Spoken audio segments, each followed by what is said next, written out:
why you are in that position. This and more. Streaming on News 9 Plus. Subscribe and get free vouchers.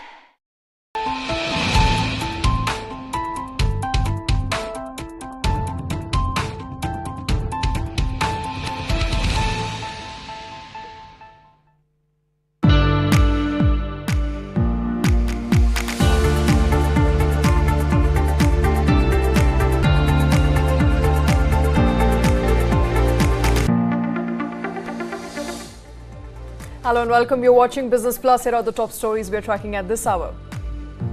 Godrej seals a deal to split 127-year-old conglomerate. Adi Godrej, brother Nadir, to keep Godrej Industries' 5 listed firms, cousin Jamshed and Smitha to get unlisted Godrej and Boyce. And more news emerging from Kotak Mahindra Bank days after RBI imposed operational restrictions on the bank due to deficiencies in technology framework. Joint MD Kotak Mahindra Bank, KVS Manian, resigns after 3 decades with the bank. And McDonald's Theobroma outlets in Noida under food regulator scanner after burger fries and reports of stale cake make customers sick in separate incidents. Well, prices of commercial LPG cylinders have been slashed as of this morning. 19 kg commercial LPG cylinder is now cheaper by 19 rupees. We're tracking all of those stories here on News 9. I'm Shweta Kothari. The top story coming by the way of Godrej. The family is now splitting. The family is said to have sealed the deal to amicably split 127-year-old conglomerate with operations across from production of soaps to home appliances to real estate. Adi Godrej and brother Nadir will keep Godrej Industries and its 5 listed firms. His cousin Jamshed and Smitha will be getting the unlisted Godrej and Boyce as well as all the other affiliates. Now, to enable the split, the two sides quit the boards of companies in rival camps. Real estate worth crores of rupees, mostly in the prime land or as of prime land in Mumbai suburbs, will remain under Godrej and Boyce, and a separate agreement is set to be worked out to govern the ownership rights of that land. How and when will this final proposal go through? Let's talk about that. Kartik Malhotra here with me. Kartik, hi, good morning. Good morning, Shweta. A big story coming obviously by the way of Godrej now finally splitting. A 27-year-old conglomerate is breaking up. Well, yeah, I wouldn't really say it's breaking up. There hasn't been an implosion that you have seen in other family businesses which have survived not as long as Godrej. It is one of the oldest surviving Indian conglomerates and pretty much, the first company to really begin the Make in India, journey well before it became popular a good 100 years or so later. So 127 years in the making. This is, of course, a formidable brand. And I wouldn't really say they're breaking up, but they're just splitting businesses and splitting interests in a very professional manner.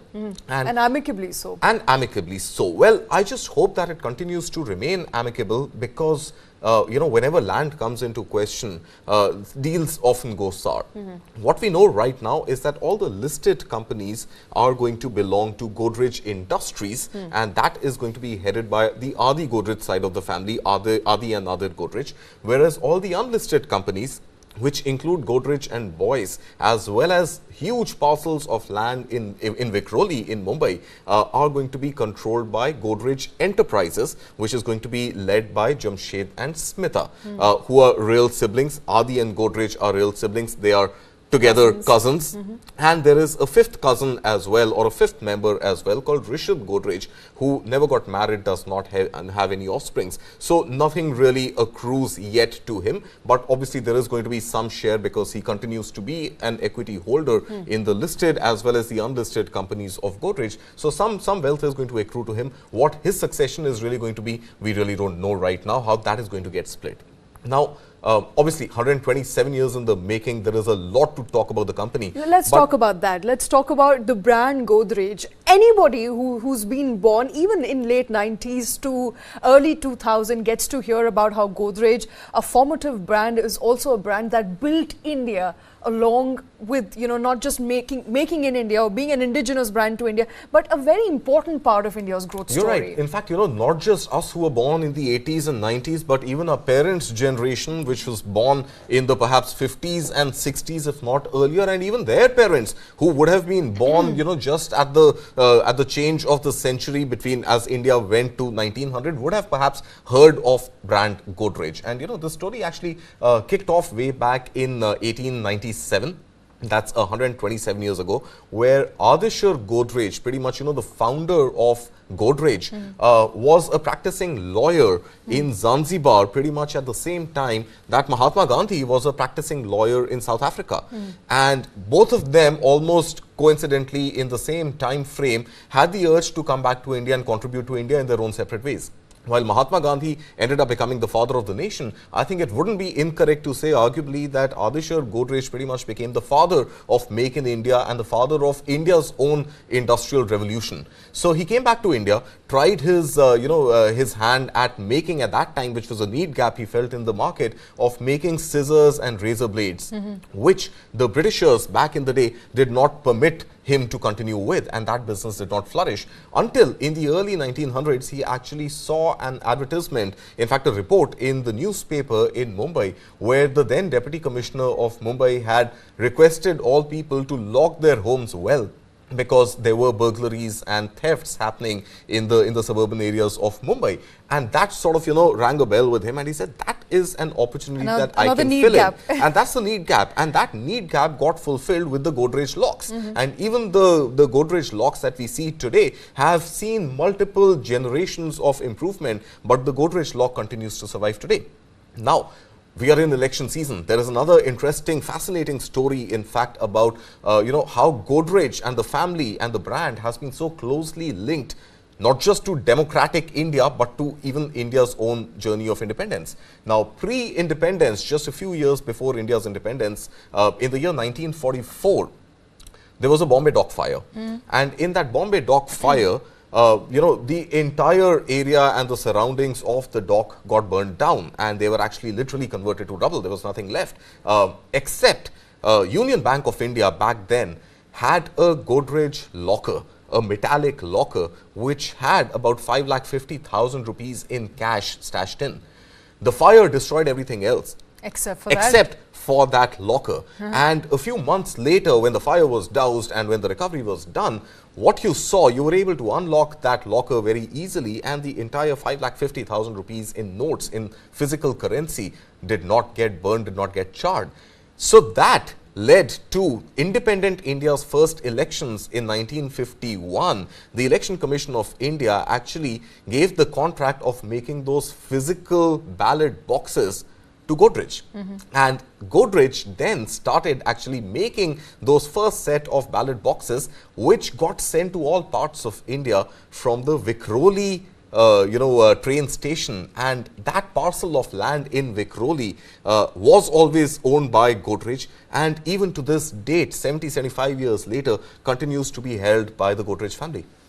Well, that was, of course, the start, and generations later, we are today at a stage that at least the ownership is splitting, if not so much as the business splitting. What does it entail for Adi and Nadir as well as the cousins? Right. So I think what they've done, it's a very fine surgical sort of a split which has been done, where Adi Godrej and Nadir Godrej, the two real siblings and their offsprings together, will control all the listed entities of Godrej. Right. So all the 5 listed companies, which have a market cap of give or take about $30 billion and a revenue, a top line of about $5 billion, will accrue to the Adi Godrej and Nadir Godrej family. Nadir Godrej's son, Pirudshar, is actually now named as the chairman to succeed Nadir Godrej in 2026. He continues to be the executive vice chairman on, sitting on the Godrej board right now. He is now slated to become the chairman in 2026 of Godrej Industries. Right. But there's the unlisted side of it, which includes the Godrej another. And Boys. Absolutely. So Godrej and Boys,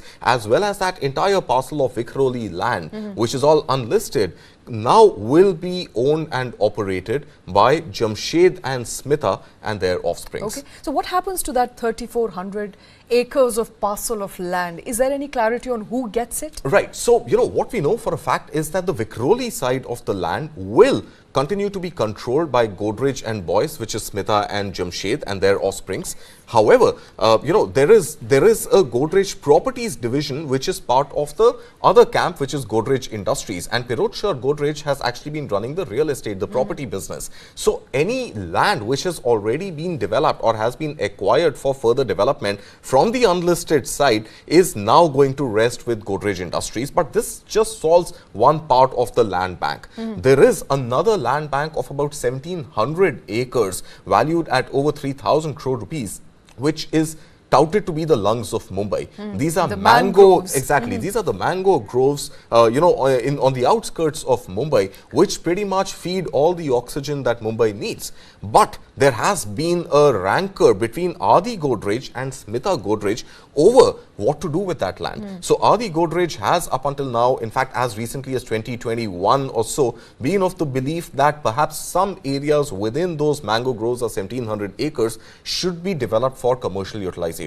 Smita Godrej, on the other side, has taken a more sustainable approach and not a pure astute business decision, and has held her fort by saying that that land should not be developed and should continue to be the green area of Mumbai and continue to feed oxygen. So that parcel of land, about 1,700 acres, which has a commercial value but may not have commercial development prospects, will continue to be held by the trust, and that trust will have members from both Adi Godrej, Nadir Godrej and their immediate family, as well as cousins Jamshed and Smita and their immediate family, as well as the cousin who did not get married, does not have any children, which is Rishad Godrej. All right. So as interesting as it gets, there is a split in business at the helm of Godrej after 129 years of a joint operation. It does look like the ownership will be separate from here on, with Adi and Nadir on other side and the cousins on the other side.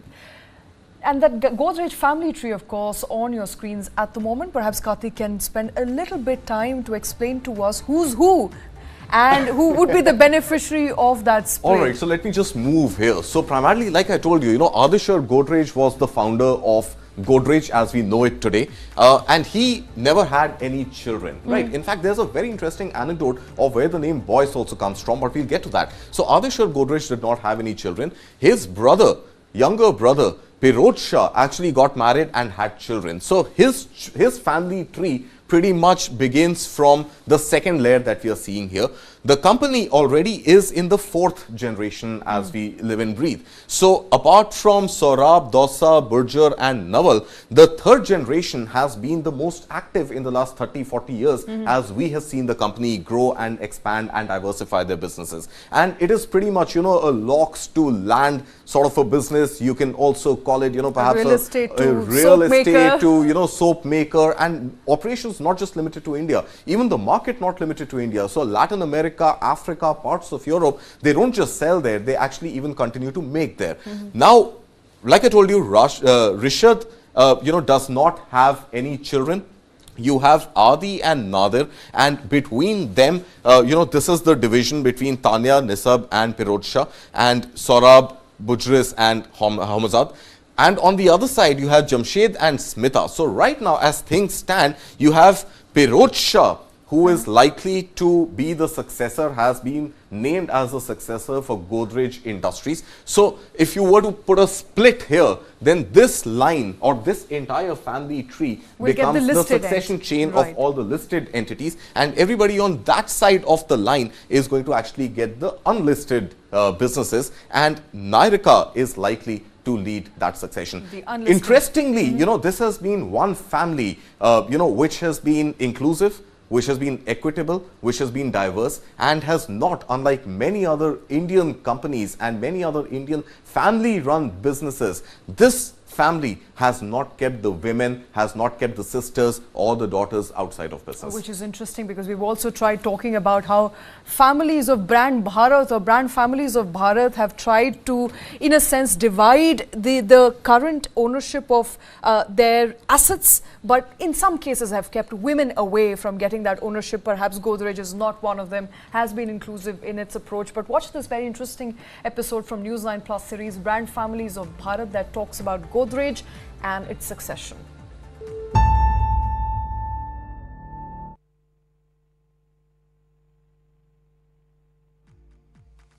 Godrej Group have really been the pioneers of Make in India. One of the first products for the Godrej Group, as it stands today, was production of Godrej padlocks. Those almirahs, which at this point of time obviously may not be the best piece of furniture lying around in terms of look, but they are safe, they are sturdy.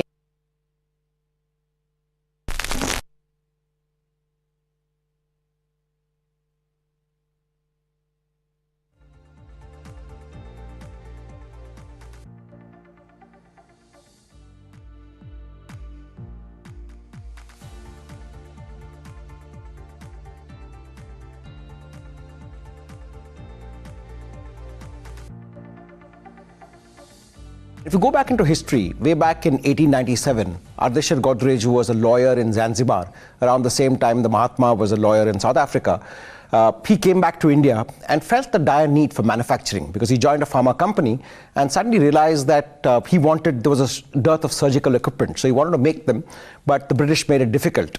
And I think that was the trigger point for him to realize that India can make stuff locally. And in a sense, it's the core of what the Godrej Group stands for. It's been deeply nationalistic. It's a company that actually pioneered making in India, and for a lot of times have really thrived on engineering excellence. All of us have stories of great Godrej products that have lasted the test of time. So I would say this is the original Make in India company. Mumbai of then did have its fair share of burglaries and domestic issues, and that's a time when the police commissioner asked for people to take precautions. One of the first precautions was using locks, padlocks, and one of the first products for the Godrej Group, as it stands today, was production of Godrej padlocks. It was the late 1970s. I come from a town, Durgapur, which is quite well known for an extremely famous dacoit, woman dacoit called Devi Chaudhurani. So dacoity was like a family-run business, if I may say so, those days. And my aunt was supposed to get married, and news travels.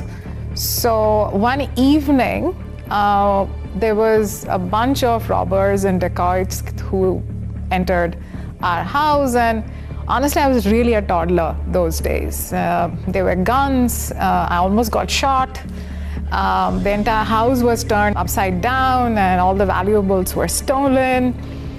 I guess that incident obviously was a huge trigger point for my father to kind of completely fill the house with Godrej almirahs, to the point that even till today, their house, my parents' house in Durgapur, still has all rooms, these huge, large, bulky Godrej almirahs, which at this point of time obviously may not be the best piece of furniture lying around in terms of look, but they are safe, they are sturdy, and hence, yeah, I think that's how I got introduced to the brand Godrej very early on in my life.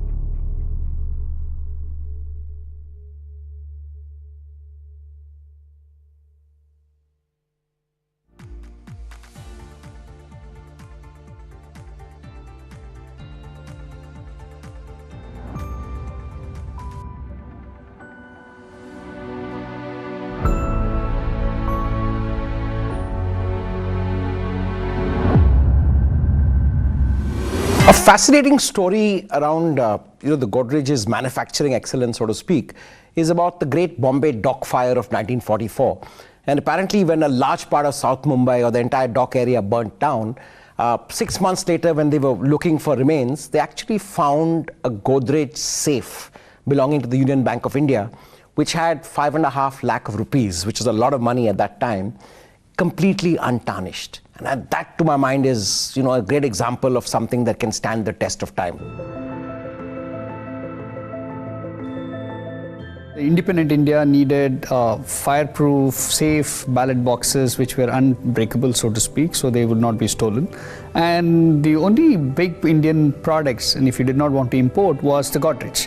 They were already making lockers and locks, and they made ballot boxes in their old small suburb called Vikhroli in Mumbai, which now is a bustling suburb.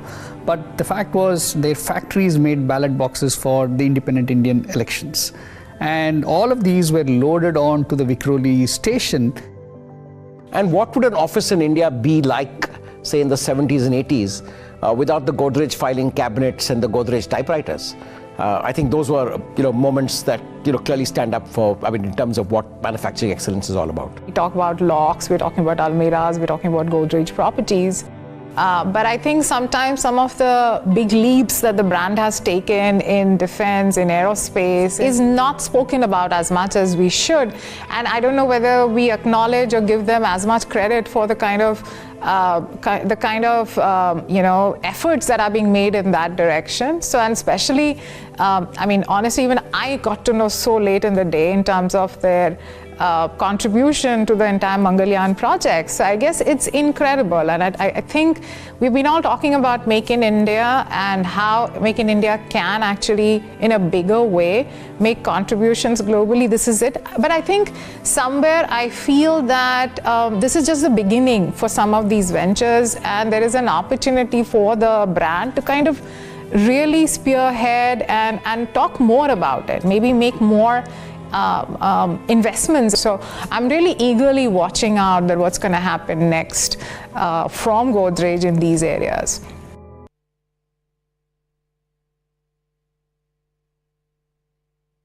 Godrej, in that sense, has this very diverse play. At one end, engineering products, safety products, locks, safes, and such like.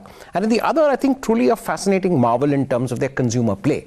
The fact that they play in mainstream consumer goods, but also have these very interesting niches that they really dominate. They are market leaders by far in the hair dye segment. If you look at things like shaving cream, if you look at things like shaving rounds, they're significant. But unbeknownst to a lot of people, Godrej also is a huge manufacturer and a co-packer or outsourced manufacturer for a lot of brands, not just in India, but Godrej also have a range of manufacturing facilities for consumer products in distant areas in Africa and South America. So I think in that sense, Godrej is, truly you can say a diversified group across segments in engineering, in manufacturing, in consumer goods, and across markets. So it's not just an Indian entity in that context. While I'm somebody who's grown up with Godrej touching my life since I was a youngster, it might have started with an almirah, but then so on and so forth, something or the other, whether it was the refrigerator. Like, I remember there was a time every house had to have a Godrej fridge. Then, of course, Synthols of the world came in. But interestingly, my daughter does not have Godrej at all. And the easiest way to get the young folks, honestly, to know Godrej as a brand is going to be on the consumer side. And hence coming out with products which they are used to using. I don't know how much my daughter wants to use a bar, but she probably definitely uses a body wash. So I think some of those aspects.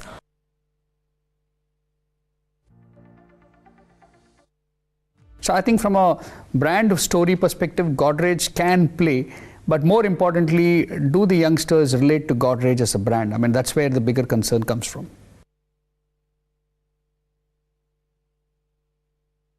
Consumer products, yes, but that's where the concern is, are they paying enough attention and are they getting in deeper? Real estate, for sure, yes. They've not only been monetizing their own land bank in Mumbai, but they're also, as a brand of trust and reliability, they're able to attract enough land across India where the landowners are coming to them for joint development and joint ventures. I think Godrej's sheer ownership of land, 3,400 acres, which almost account for a fifth of Mumbai's landmass and possibly India's most expensive real estate by far. I think is a huge strength for the group. And also the fact that as a responsible entity, they're not about to commercially exploit some of it. The mangroves, for example, are key to Mumbai's well-being and and all the rest of the city. So I think that's a very, very positive sign, the deep trust that a group that really cares for the city. And I'd like to bring back a point that the second generation had Saurabh Godrej, SP Godrej as he was better known, who was the sheriff of Bombay and sheriff of Mumbai, as we would now say. And he did a lot of things for the city that today still are held in high esteem. So the Godrejes have had a streak of nationalism, which is something that people appreciate. And I think that's a bit of, that adds to their brand equity and all overall. So in the modern ESG narrative, I think Godrej ticks all the boxes. Concern and care for environment in terms of product design and packaging. As for social, they've been very, very socially involved in each of their production capacities that they've been around. The Vikhroli facility was the first one to have a school, an hospital, clinic, everything. And G for governance, they've been having very, very clean governance. We have not heard of any, let's say, scandals that a lot of other groups or companies go through. So I think the ESG box is completely tick mark for Godrej.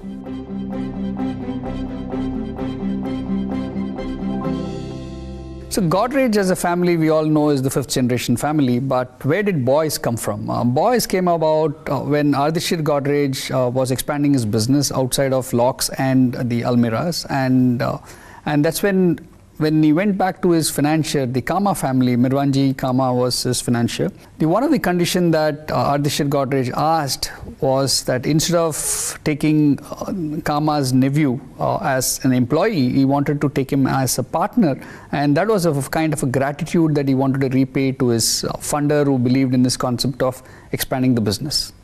I would say to the large part of the 80s, there were kind of two broad divisions of the Godrej empire. One was the consumer side, or Godrej Soaps it was called, which was run by Adi and Nadir Godrej.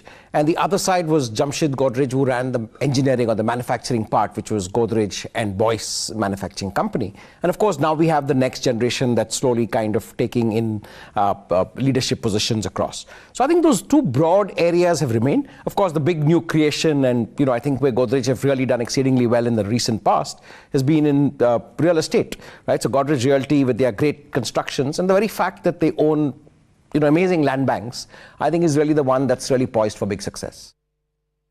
For me, right on top is that how effortless they made it look in terms of getting professionals into the workings of the organizations. I mean, it was really not like this big bang moment for them. I think it was let's just find out who is the right person for the job, and if it's not somebody within, let's just get the right person in at the right time. So they really did not make such a big bang announcement or big deal out of it. People just came in and gotten into the ecosystem. So I guess that's something that promoters or family-run businesses do need to learn from. Secondly, of course, is that again, how effortless they make diversity look. I mean, I'm sure within Godrej, this is not really a conversation point of view. It just so happened, and the 3-4 prominent women are part of the family tree, which is very unlike some of the other family-run businesses. They're one of the richest in their country. But what comes across very clearly is you don't find them as behaving as entitled. And that's a big, big change from amongst the so many other promoter families that one hears about in India. And what does it happen to for their professionalizing their company? I think it's a very, very safe, professionally run group that people want to work with. And you don't identify only the family having those large trappings or positions on their boards as well, which means the boards are really diverse in terms of having truly independent directors.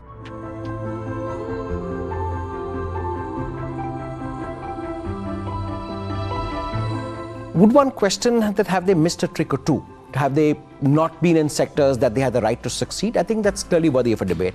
I thought one great initiative that they kicked off a couple of decades ago was the Nature's Basket. The fact that they launched into retail and premium retail at that. And for a while did a pretty good job. But somewhere along seems to have lost the path, and I know that it's now sold. I mean, the Godrej Group has given up on Nature's Basket and it's sold to a third party. I think there are opportunities that the group did not exploit given its deep understanding of the Indian consumer and the great regard that Indian consumers have for Godrej.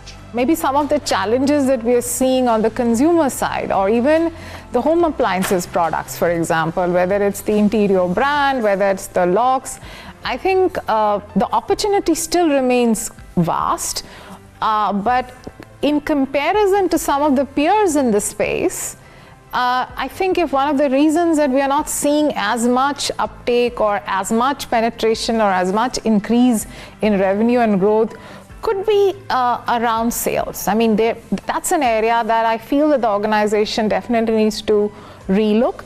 And the second area is that I'm not too sure how much digitization or how much technology has been kind of incorporated in the way of doing businesses in various aspects. And India is digitally fast changing. I mean, many of the FMCG peers and some of the multinationals, even Unilever, for example, are experimenting with various ways and means by which they can actually reach the retailers much sooner and faster.